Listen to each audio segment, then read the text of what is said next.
નમસ્કાર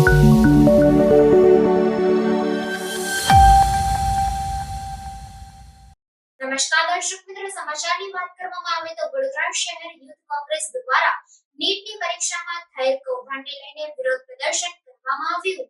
દેશમાં નીટની પરીક્ષામાં થયેલા કૌભાંડને લઈને રાજ્યભરમાં વિરોધનો વંટોળ ઊભો થયો છે, ત્યારે વડોદરા શહેર યુથ કોંગ્રેસ દ્વારા ડેરીડેન સર્કલ ખાતે ધરણાનું આયોજન કરવામાં આવ્યું હતું। આ સમયે યુથ કોંગ્રેસના કાર્યકરોએ ભાજપ સરકાર સામે ભારે સૂત્રોચ્ચાર કર્યા હતા અને નકલી નોટો ઉડાડીને ઉગ્ર વિરોધ નોંધાવ્યો હતો અને રસ્તા રોકો આંદોલનના ભાગરૂપે રોડ પર ચક્કાજામ કરતા ટ્રાફિક જામના દ્રશ્યો સર્જાયા હતા, જેને પગલે સયાજીગંજ પોલીસે 12 જેટલા કાર્યકરોની અટકાયત કરી હતી, જેમાં પોલીસે અમુકના કાંઠલા પકડ્યા હતા તો કેટલાકની ટીંગાટોળી કરી હતી। વડોદરા શહેરના ડેરીડેન સર્કલ ખાતે યોજાયેલ વિરોધ પ્રદર્શનમાં યુથ કોંગ્રેસના કાર્યકરોની સાથે સાથે વડોદરા શહેર કોંગ્રેસના નેતાઓ પણ હાજર રહ્યા હતા અને હાય રે ભાજપ, હાય હાયના નારા લગાવ્યા હતા। આ સમયે ચક્કાજામ કરી રહેલા યુથ કોંગ્રેસના કાર્યકરોની પોલીસે અટકાયત કરી હતી।